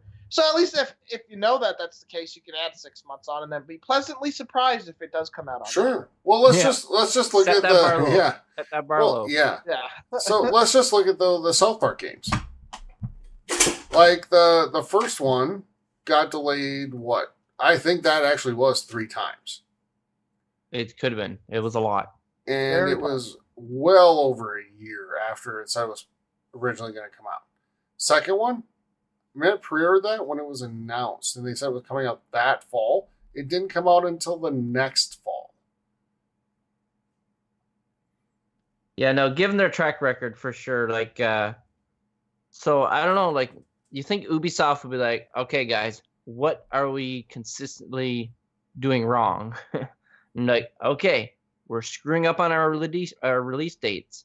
And I wonder too if as soon as they know, okay, this game is gonna be delayed, let's announce it, or they're like, Yeah. well, let's wait and maybe pick a good time. Like, I don't know. I feel like they should announce as soon as they know, but I don't know if they want to be like, okay, Well- we said this game's being announced, but realistically, that's not possible. But we don't want to look like, okay, we made a mistake right away. So they're like, we'll wait like 6 months and then let them know. Yeah. I'll give go ahead. Ubisoft a little credit here, though. They do generally release games that are good, even if they get delayed. I mean, you know, South Park came out and you guys liked it, right? Yeah, it was, And it then was fun. Assassin's Creed Origins, granted, I don't think it got delayed, but it might have been delayed once. I can't be 100% I'm not on sure. that. Yeah. If it was just by like a few Yeah. weeks. It wasn't very long, but that game was great. I mean, I didn't love it as much, but I know a lot of people did. So it's just personal taste. But like Far Cry 5 got delayed, and it came out like good. And sure, you have For Honor, which wasn't great, but I think that had more to do with the game itself, and same with Watch Dogs 2, rather than like bugs. But they support their games. They support Rainbow Six Siege. Assassin's Creed had content coming out. I know, Tyler, you were a little upset there wasn't story content for South Park. But at least they support their games. And so, yeah, again, if they're going to delay it, as long as it comes out with like a good amount of content and not be a buggy mess, I'm not going to complain. I'd rather, be able to play it than not be able to play it due to bugs. Because then it's like I feel like I wasted $60 because I'm probably never going to go back and play it again. Back to like your point not too long ago. Just don't tell me that it's going to be out this year when it's not. And how many times can they put out the statement of, to make sure we offer the best experience possible? Yeah, to me, I'd rather see more companies do a system where they kind of like announce a later release date and then move it up. Yeah. Because I can't think of a game that was, due to come out at one point and then moved up 3 months because they were way ahead of schedule. Because they always end up just trying to fix, like, because, the joke with programming is, you have 99 bugs, you fix one, and now you have like 120. So it's never gonna be perfect. Steve, let me ask this. So what if every Marvel movie had a launch date and then they were like, well, I know we told you May, but now it's going to come out in October because we need a little more time to give you the best movie we can. And that happened every time. It's funny because Graham Would riot. was talking about comparing apples and oranges as the statement, and that's what it really is. It's comparing apples and oranges. There is a lot less. I'm not saying a lot less work, but it's different type of work that, again, with programming, you fix one thing and 20 more issues pop up. Right, but they should have learned from this by now. And maybe, don't overpromise. Like, yeah, I can agree. I'd rather them delay their announce like two months and have a game come out. But I feel like to me it doesn't really matter all that much because I get a game that's I know when I get it it's gonna be serviceable at the very least. Like it's not going to be bug ridden, whereas other companies have games that put out and are just can be bug ridden messes. So yes, they do tend to delay all their games by a certain point, but again, it doesn't bother me that much. I'd rather that than the bug ridden mess. It bothers me just because you're making a commitment to your fan base and you're not delivering and. People want to label EA the worst company on planet Earth, but they generally get their games out on time. Are they always great? No. But you know what? Ubisofts aren't always great either, even after they're delayed. Yeah, Yeah. but again, I don't think it's because of the gameplay. I think it's more to do with like the game itself being not so great of a premise. Like looking at For Honor, that game was marketed for the masses, but I think it was been better off as a $30 niche title that was fun to watch streamed by people that were good.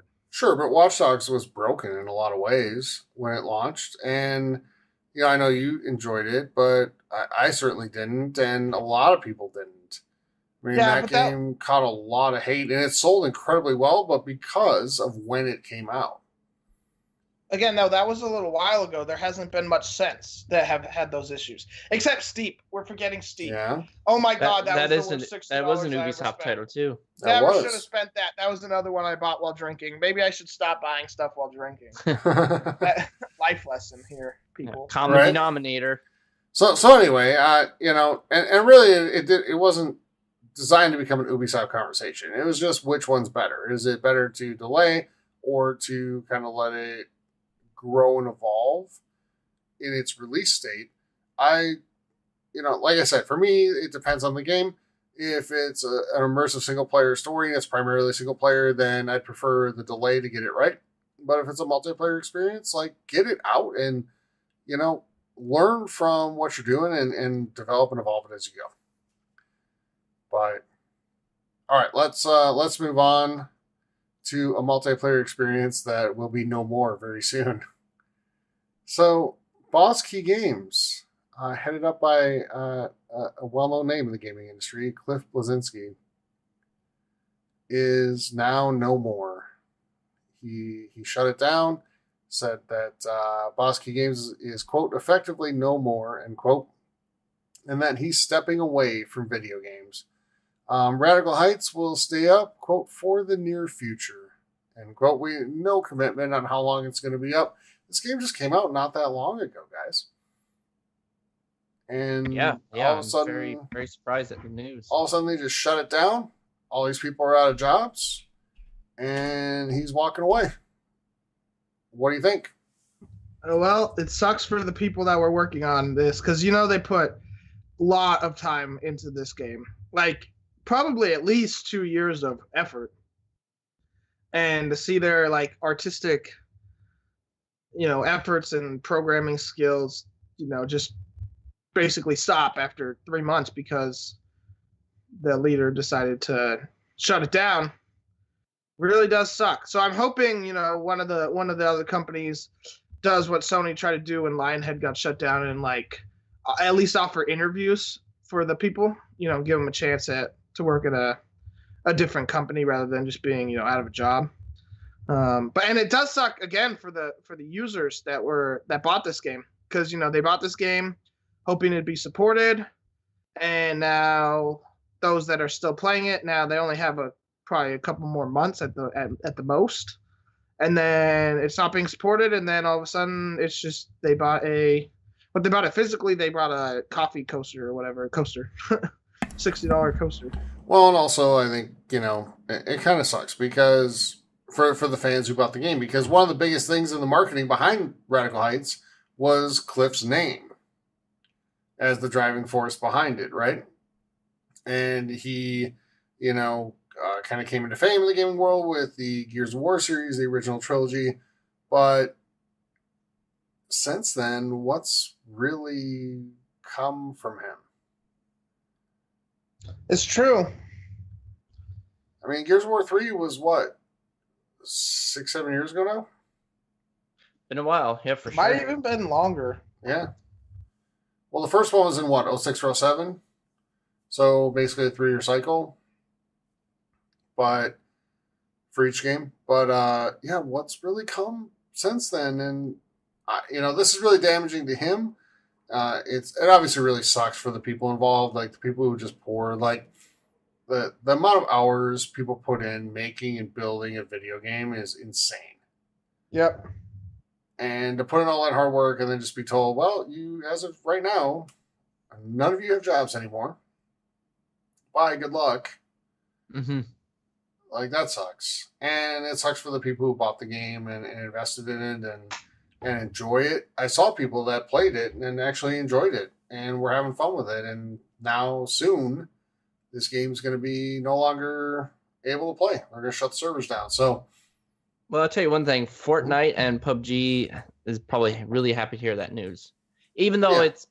it's not good news to get because it's the gaming industry and like the company is shutting down and jobs being lost. But overall, they're like, well, as much as I want to feel bad and hate this, it's like, well, look at my number. Look at our numbers. Our numbers are up for people buying or playing it. So they're like, oh yeah. But for them, like, they're really, like, for Fortnite and PUBG, their concern isn't Radical Heights. Their concern is Call of Duty and Battlefield. No, yes. I disagree. PUBG's concern are those two and Fortnite. Fortnite has no concern at all because the game's free to play. And it's like that silly, goofy humor. And Call Right. of Duty guaranteed will take itself way too seriously. And Battlefield, probably the same, unless it's a bad company game set in World War II. But I doubt it. So, yeah, Fortnite just does not give a shit about these other two because they have a great service and for free, and you don't have to pay for anything if you don't want to. And, yeah, they don't care. Yeah, Almost you're right. You're right, but I'm saying in terms of competition, like Call of Duty and Battlefield have name brand behind it, whereas, Radical Heights didn't. Sure, So if but you're going to pick one and say, let's watch what these guys do, it's not Radical Heights, it's Call of Duty and Battlefield. yeah, but think of all the people that are playing Fortnite. Like, you have your coworker who's probably never played any other video game in her life playing. The kids at that school I work at, that's all they play is Fortnite. And those are kids that, they don't have to spend $60 on Call of Duty if their parents even let them buy it because, they're, 10 years old. They're not technically supposed to have it. So that hasn't stopped many 10-year-old kids before based on the, harassment we used to get in the old Call of Duty server days, when party chat wasn't a thing, but mics were like very present. So Fortnite, I think Fortnite's king, and I don't think anything's going to topple it, including Call of Duty. Yeah. Well, and plus, we've talked about it. Fortnite has benefited from Twitch quite a bit. Oh, sure. And I don't think that's going to change anytime soon. So, and celebrity appeal, too. Yes. Because think about it. Is there any other game where, like, so many celebrities are playing it? You have the story of Drake playing with Ninja. But then, I mean, I know this is going to fly over those of you who don't watch baseball, but the $215 million contract signing David Price for the Red Sox supposedly developed carpal tunnel from playing too much Fortnite and playing till like 2 a.m. And that's just funny when you think of it. Like a Major League Baseball pitcher might not be able to do his job because he played too much Fortnite. That's how popular this game is. So honestly, kudos to whoever Fortnite, to Epic Games for making a game that appeals to the masses in such a wide, to a wide audience and stuff, because that's just amazing. I personally just don't like the shooter game. Otherwise, if this was 5 years ago or 10 years ago, back when I was really into like shooters and Halo 3 and Call of Duty, this would be my game. But it doesn't do it for me. But good on them. And I know a lot of people are spending money on the unlockables and the all the extra shit that doesn't actually affect gameplay because they want to support the company for making a great game and then giving it away for free. Yeah, so real quick, let's hit through the last couple news items here.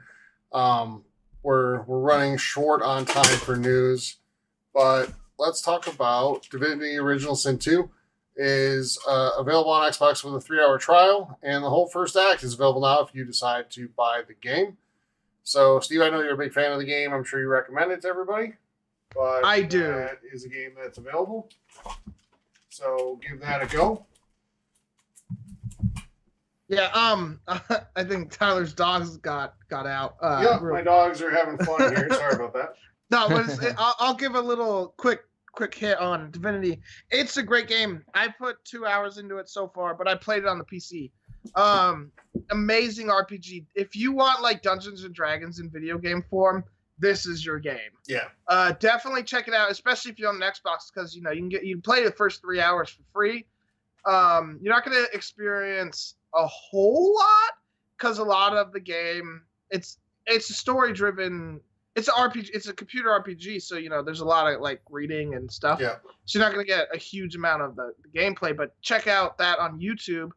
But I'm super pumped that this game's coming, and it controls really well. I was a little worried about having the controller versus the mouse and keyboard, but so far so good. But yeah, definitely check out the free trial, especially if you're interested in that, or check out some gameplay videos. It's well worth a buy, and it deserves more support than it probably got. Okay. But like I said, with the trial or whatever like that, you have nothing to lose. So if someone's looking to try a new game, like give this a try. Like Steven said, like I've downloaded it and I haven't given it a try yet, but I do plan on doing it. Okay. So we got a new Halo game announced. What? Yeah. New Halo coming? Not the one we want. You must be so excited, Tyler. No? No. No. We got Halo Fireteam Raven for arcades, premiering in Dave & Buster locations near you soon. And it does kind of look cool. I mean, it's a cabinet arcade game with like a giant 4K screen and all this stuff. It's not what I want. Give me Halo 6 on console. I don't think we're going to get that this year, but it's there. If you want to go to Dave & Buster's, if you like, frequenting that place, it'll be there for you to play over the course of the summer. Actually, we do have a question about that. It's like Manny on Facebook asked, will it make you want to go to your nearest Dave & Buster's to play? No, because it's just going to remind me that I don't have Halo 6. Yeah, I agree. Because it's not going to be a story game, and so I don't care. It's and if I'd go to my like nearest Halo Dave Wars. & Buster's, I would have to go for vacation because Yeah. I don't know where there is one. I'm sure there's neither one in Canada, so. So, yeah. So that's that. We're not going to hit on that longer because that'll just get me going on that. But, so kind of cool story from Xbox this week, guys. Xbox is committed to doing a lot for gamers with disabilities. And, they've done some partnerships and some things with people, but they announced a brand new controller that's designed for gamers with disabilities. And I think that's awesome. I think it's great to get more people accessibility into the world of gaming whenever we can. And I think it's great that they're doing that. And they obviously went out and did a bunch of research and talked to a bunch of people and found, a design that worked really well to kind of bring a bunch of people, sort of into the family, make it easier for those who unfortunately have disabilities to play. And, what do you guys think? Yeah, to me, this is amazing. I don't have any issues, but I know, to me, I want everyone playing the things I love playing. And like Kingdom Hearts, you also play that. And if this means that more people could play Kingdom Hearts, I am all 100% on board. The controller looks really interesting. Yeah. I like that they can set up, they have third-party like dongles or whatever to plug in for based on the needs of whoever's playing. If they only have use of one hand, they can plug certain things in to get foot pedals and stuff. I think this is amazing. I think the ball's in Sony's court now to get something like this. And I don't think it'll happen, but another, goodwill brownie point thing that Microsoft could do is make this easily available to use on PlayStation or Sony or Nintendo through like a cable. It's Sure. the SDK is open so that you can plug the controller into PlayStation and they'll get the money for the controller and you allow people to play on PlayStation and Switch as well. Yeah. And Unfortunately, I think that's going to be more on Sony and Nintendo to approve than Xbox. Mm-hmm. But I don't think Sony's going to develop one, but we'll see. But I think this is an amazing story, and it's like a feel-good story. it is. It's really And cool. I love that they did this. Yep, I do too. Graham, anything to add? Not really. Only Okay. that it is great to see, and it's another way for people to enjoy these amazing games that we know and love. So Yeah. yeah, all the power to it. Good job, Yeah, Xbox. and actually, real quick, if you any of our listeners, like are super into this controller due to whatever reason, and or family members or friends or whatever that are see this and like let us know. Like send mail to Yeah. was it mail at the gaming hub? No, the gaming hub podcast at gmail.com. My bad. Good job, My Steve. bad. All right. But Yeah, no, so- let us know. Like, join all our stuff and let us know because I really love hearing about this and I would love to hear your personal stories. Yeah, that'd be awesome. Yeah. So let's keep going, only because we have to.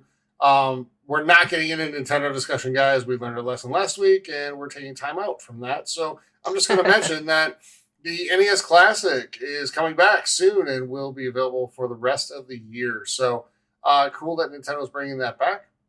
Yes. And I definitely, Hallelujah. I definitely plan on picking one up this time around, and Graham, I know you do as well. So I will, 100%. yeah. So cool story there, and I'm glad to see that coming back. All right, and let's wrap up news with this.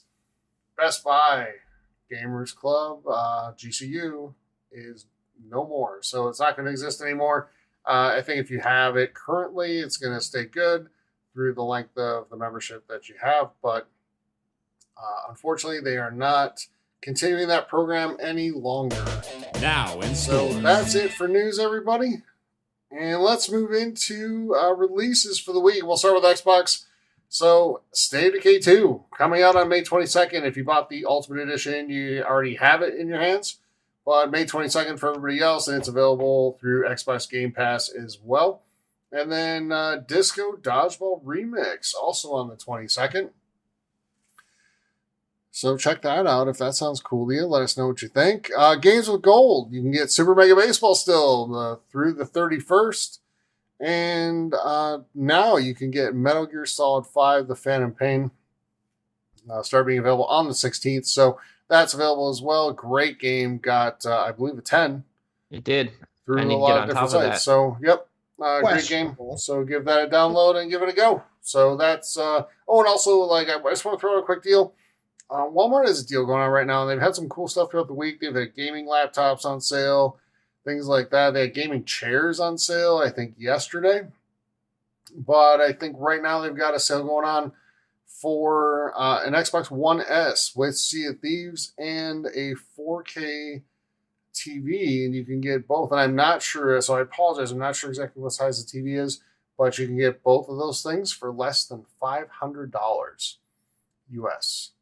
So if you're looking to get into the 4K game, that's a great way to do so. So give that a look. Head on over to Walmart.com and give that a look. So Steve, what do we have for PlayStation? All right, releases on the 22nd. You can get H1Z1 and Space Hulk Deathwing. I'm interested actually to see how H1Z1 does in the console setting. But then on the 25th, coming to both PlayStation and Xbox, you can get Dark Souls Remastered. The Switch got delayed, so sorry, Nintendo owners. Just a bit longer.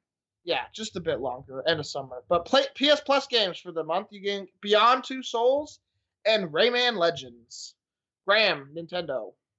Yes, actually, it's pretty good for a week for Nintendo releases. Well, that's my opinion. The biggest one, obviously, that stands out is Mega Man Legacy Collection 1 and 2. 1 has already been out, and 2 is coming out. You can get that separately, or you can get both of them together, which I would recommend if nobody has the first one. And with this, you will get Mega Man from 1 to 10. So that is a great purchase, one that I will be doing. Another one is N++ Ultimate Edition.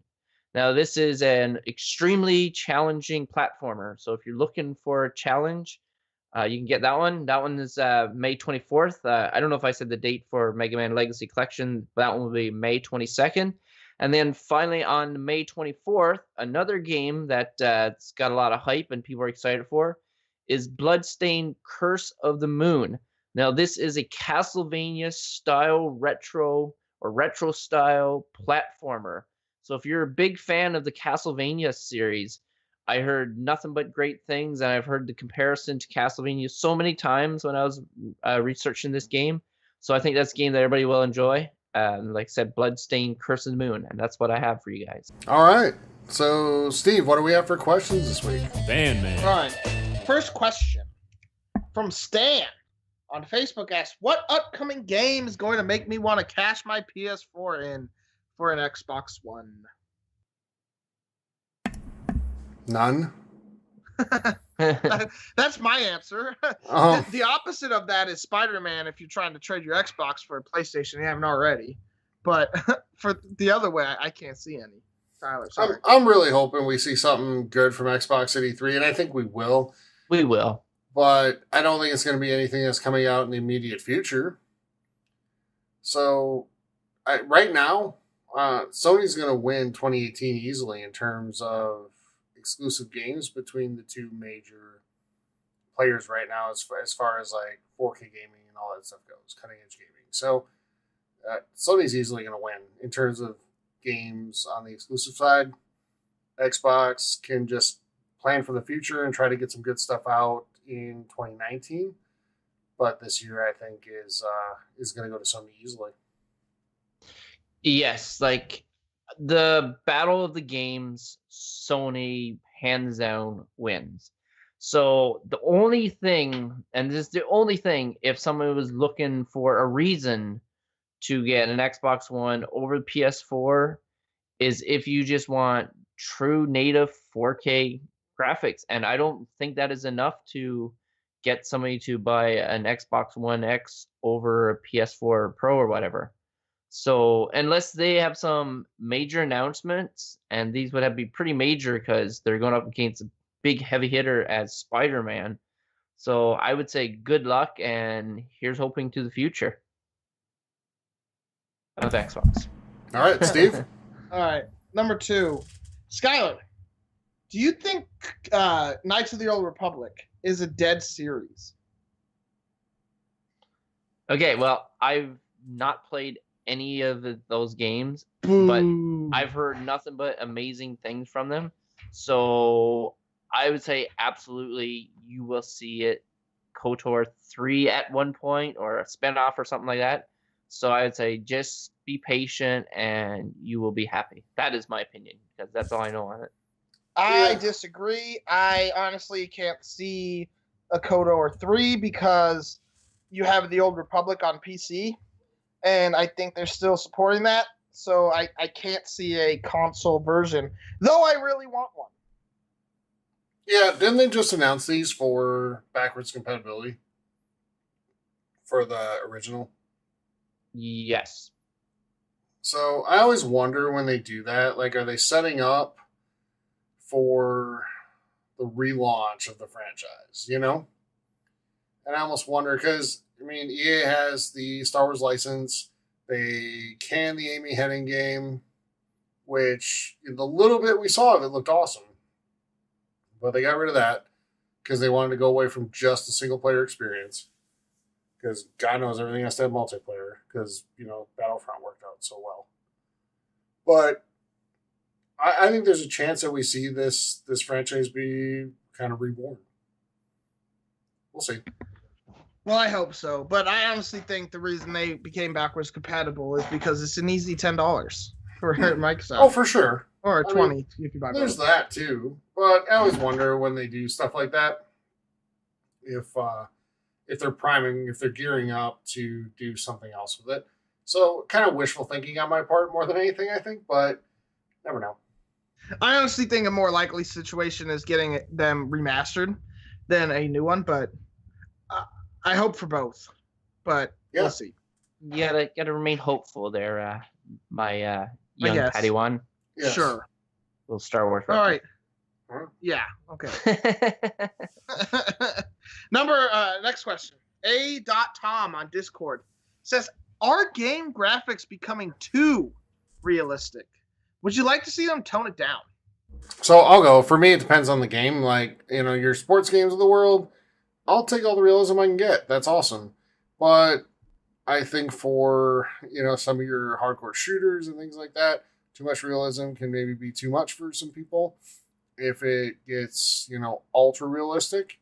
I mean, even at work, we have virtual reality that we do for training, and there is a virtual reality thing for an active shooter scenario that, Seriously. yeah, Not surprising. can make some people really uncomfortable because it's immersive, and yeah, so I think you got to be careful about what you make too realistic and what you don't, because there's always that level of like escapism in gaming, right? And you don't want to cross that line, I think, into something that's too much for people. You don't want games to like traumatize anyone, I guess is what I'm saying.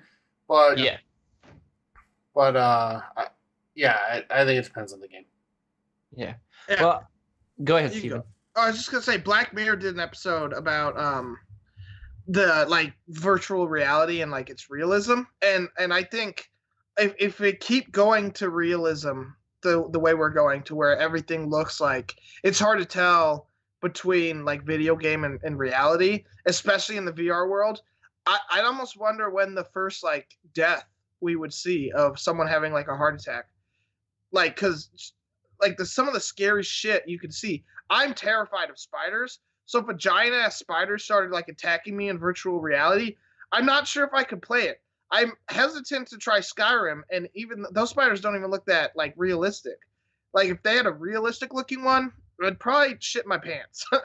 To be quite honest, though I don't like spiders. But and I do agree with Tyler. Sports games are the one game I don't care if they go realistic, because minus injuries. Okay, I could do without seeing a leg being broken in half. But like Call of Duty, I almost want a cap on the level of realism. I don't need to see certain aspects, and some people might disagree, and those people have the right to their opinion. But I think the majority don't want it, even if they might think they do. I think I don't think it's good, and I think we're getting close to that cap, because I love my 4K, like my Xbox One X and my PlayStation 4 Pro. I love the look of games, but we're getting close to that. Ooh, that could be gross if it looks even a little more realistic.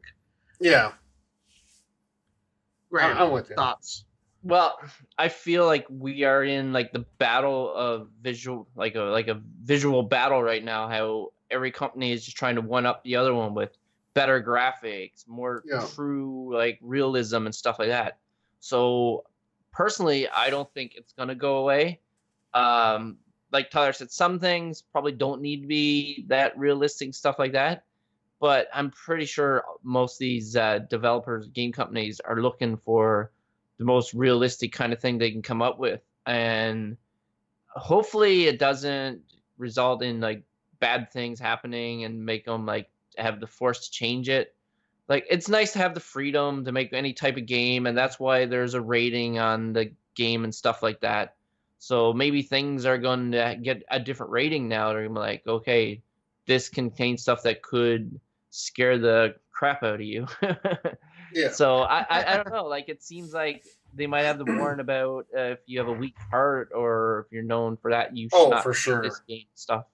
Yeah. So Yeah, they do that with seizure warning, so I'm sure they will. But yeah, like they definitely with seizure, but like horror games and stuff like that in VR, like you guys saying, like they can be so realistic now. They can actually scare people and like cross the line of reality and virtual reality. Not want to play Resident Evil 7 in VR. Yeah. Not at all. And honestly, like, I'm okay if they go that realism route, if they give us the option to turn part of it off. And, you have those, I use this term in jest, but the purists that are like, well, the developers wanted to make it this way, so that's the way they did. Of course, we could get in an argument there, but, like, if you give us the option to turn, like, the level of realism, I think that's a fair compromise. We'll see if that happens, but I think we're getting closer. So I don't know if you guys agree on that. I think, Steve, that purist argument is defeated just by the reality that you can change difficulty settings on any game. Well, not Dark Almost Souls, any game. but right, but most games. almost every game. Sure. So, that's I think you want to make games as accessible to everybody as you can, right? The more people that play this stuff, the better it is, and the more the gaming community grows, and the more it becomes mainstream, and the better that is for everybody, right? And so, I think you don't want to see the last thing the gaming world needs is to see stories of people like having like hardcore panic attacks or worse, like heart attacks and stuff, like playing stuff because it's too realistic. And it just like horror games in VR. And the nice thing about VR right now is that most of the VR tech, like the graphics in those games, are not near what you would see in like a God of War. They're getting better though. They're definitely, but they're not there yet. No. So and they're a few years behind, where just standard console or PC gaming is right now. But I think you got to be careful with it. I'm never the guy that's like we should cater everything to like the most easily offended or the most whatever. But I think in this case you got to be somewhat sensible. I agree. Yeah, I agree with that too. So if that's it, we'll go on to the next question. Go for it. All right, again on Discord asks, what's everyone's take on RTS console games? Okay, I played Red Alert on Xbox 360 or something like that, and I absolutely hated it because when I first started playing it, I played it on PC, and I love it on PC. You need a keyboard and mouse, so consoles, if they're going to be putting out these types of games, you need to have keyboard and mouse support, because I think these games are like designed and are optimal on keyboard and mouse. So that's what I'd like to see. I'm not a big fan of having to like move the cursor around with my thumbstick, and especially when games like that where there's a lot of stuff going on where you need to quickly quick and drag like a troop or a group and stuff like that. You need mouse and keyboard. That's my opinion. Yeah, Steve, do you remember the game Tom Clancy's End War? I was gonna bring that up. I loved that game. I hated that game. Oh my god, I hated it. I loved controlling it with my voice. Oh, I hated it. That was like Never so played cool. It was so cool. Be like infantry A to here, and then infantry B to the defensive position. That was awesome. I hated it. I so regretted buying that game. What do you think of Halo Wars? Because it's all right. Like I liked Halo Wars 2. Halo Wars 2 was kind of fun. See, for me, I liked Halo Wars 1, and then I played the beta of Halo Wars 2, and it didn't like hook me or anything, so I was like, I'm not buying it. And then, haven't played it since. But yeah, I don't love RTSs that much, so that might be why I prefer turn-based. So I must prefer Civilization to like StarCraft. Though I love watching StarCraft because that shit impresses me. I just can't do the 200 actions per minute required to be like good at the game. Yeah. So I like that people have the option to play it, but I do agree with Graham. Those games seem more conducive to mouse and keyboard. Yeah, they are for sure. And so yeah. But Halo Wars is a cool concept. It is. All right, next question. Dylan A asks, what genre of games do you wish were more popular with your friends? I'll go first then. I have an answer. Sure. Yep. MOBAs. Multiplayer online battle arenas. I wish you guys played it because I loved Smite. I played a lot of Smite with some of my friends that just, based on scheduling conflicts I haven't played with in a long time. I wish you guys played MOBAs, but at the same time, I'm glad you don't because there was a time where I played those games at the expense of literally every other game that came out. Yeah. So I'm kind of glad we don't play those. But I kind of do wish every now and again, because they were fun to just jump into every now and again. But, I'll take the pros and cons. I mean, it's the pros and cons argument here, but that's mine. Well, you never asked me to play one with you, Steven. That's true. So you don't ask, you probably won't get. What genre game do I wish you guys played. Well, you guys play hockey with me, so that's the big one. I'm glad you guys play hockey with me. I don't know if I have an answer for that, but I would like for Tyler to play more open world games. I know Steven does and he enjoys it, but Tyler has not played much of the Breath of the Wild. And if I had to say another game too, I would like for him to play Ocarina of Time. So it's not really genre, but these are more specific. Even more so, Graham, than Fallout? Whatever. Whatever. You're also okay with Fallout. Some people don't like that kind of thing, and I think because Graham, all the games you snuggle up with at night are games I just don't get into. Yeah.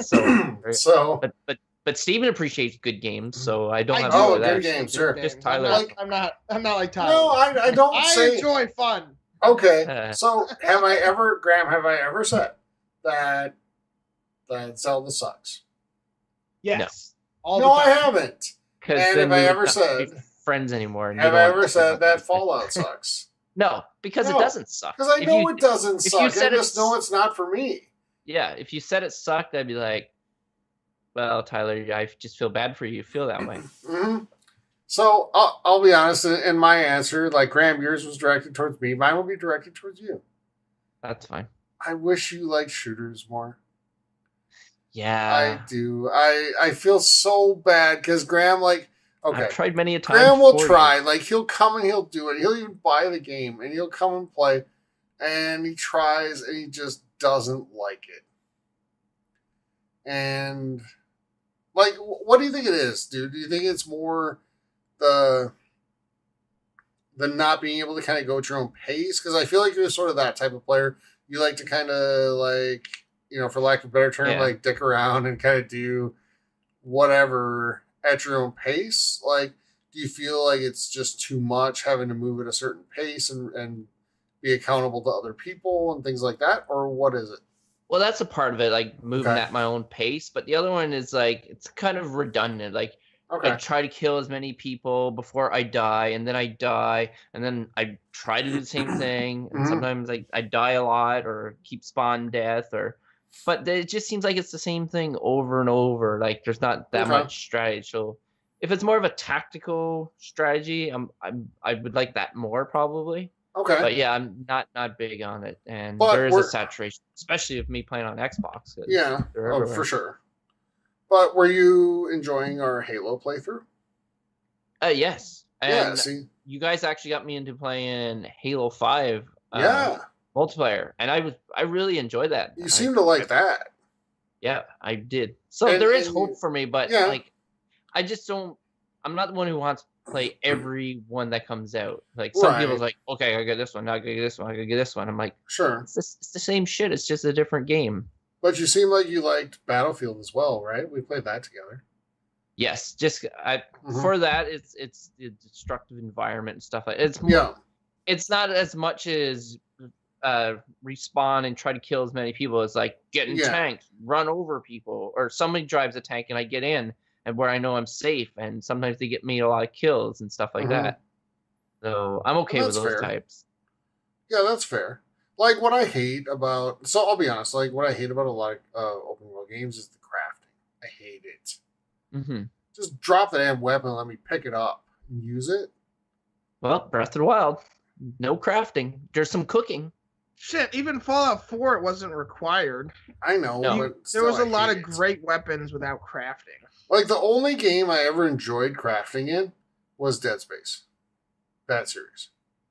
I mean, those guns were pretty dope that you could. Yeah, where you go to the crafting table and shit. Yeah, like that game I liked. Like, I would love to see a Dead Space 4 or a Dead Space 3. We'll just ignore the other one and make it what it should have been. Yeah, it wasn't terrible. It just wasn't great. It wasn't bad, but it wasn't like great, right? And I agree. Yeah, like the original Dead Space is freaking awesome. It's a survival horror game, very much so, because ammo is very limited. Dead Space 2 was pausing. Dead Space 2 was like a full-on action shooter. But that babies, man, those fucking babies in the nursery, holy shit! I know that was fun. Scene. Like, isn't that a series you'd love to see come back? I could use another Dead Space. Yeah. And, I know we had a question at some point. I don't know if you have it on the list or not, but, like, are we finally going to get the reveal of another Bioshock this year? I would love that. Like, Dead Space and Bioshock, if they revealed those, Brent, those would be the surprises that would get me really excited. Like, last year, if you're... Exclusives. Yeah, well, it doesn't even have to be that. I just want to be able to play it. And if, remember last year, if you were listening to us last year, like, the trailer for Evil Within 2, like, had me so excited during E3. Like, more than anything else. I don't know why. The first one wasn't that good. Oh, shut up. It was too. You didn't even play it. Yes, I did. Did you finish it? Obviously of course not. So, no, I thought the first one was great. I thought it was fantastic. Again, I love games like that, though. I love, like, because Evil Within to me is just as much psychological as it is, like jump scary. The games like Layers of Fear, I absolutely loved Layers of Fear. I think it's fantastic. It's also on Game Pass right now. So if you have that, worth a download if you like horror games. But, yeah, like, anyway, back to the original question, Graham. Shooters for you. I wish. So I don't want to go on too long because I want to squeeze in a couple more questions. So, Steve, what do you got? Well, actually, real quick, I did forget one thing. I would like you guys, if you guys played RPGs, because Divinity Original Sin 2 is fully co-op, and I would love to have played with someone through it, but so you guys don't do that. I play RPGs.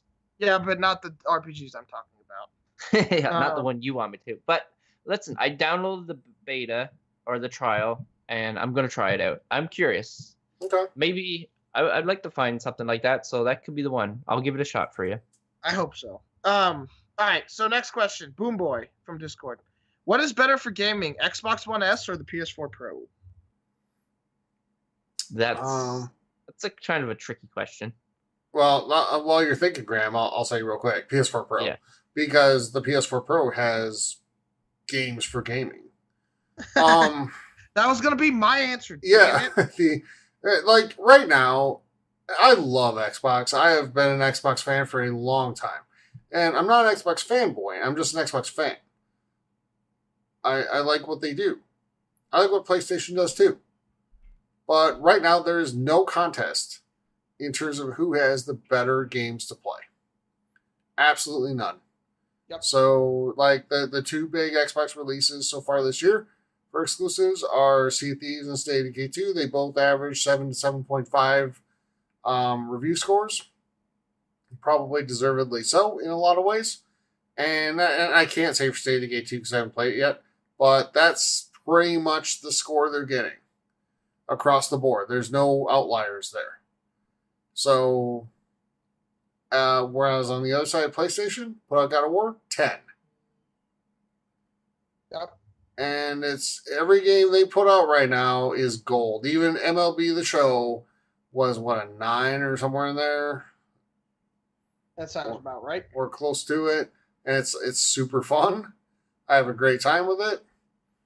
So, it sucks. Like I used to say on the show, I used to joke that PlayStation was my Netflix machine because there was a time when Xbox One had better exclusives. Not anymore. And right now, Xbox One is my party chat machine. So, that's all I have. What do you guys have? Yeah, I mean, I didn't own the Xbox One S. I went straight from the OG Xbox One to the Xbox One X. But I have a PS4 Pro, and yeah, gaming-wise, for games, PlayStation, just because, again, the amount of games and the differentiate... Wait, that wasn't a word. The differing types of genres of games on the PlayStation 4 Pro. But if you're looking to add movies to that list, and you, again, for some reason don't care that much about the PlayStation games, the Xbox One S does have that 4K Blu-ray player, so that's really the only reason to buy the Xbox One S over the PS4 Pro, in my opinion. Yep. Yeah, games is the biggest difference. Just when it said better, I was just thinking, what's a better system? Not like game-wise, who has better selection or games. Like the 4K Blu-ray, that's huge. And if you don't play like a crap ton of games and stuff like that, then it can go either way. if you're looking for most exclusives and stuff like that, then you want to go PlayStation.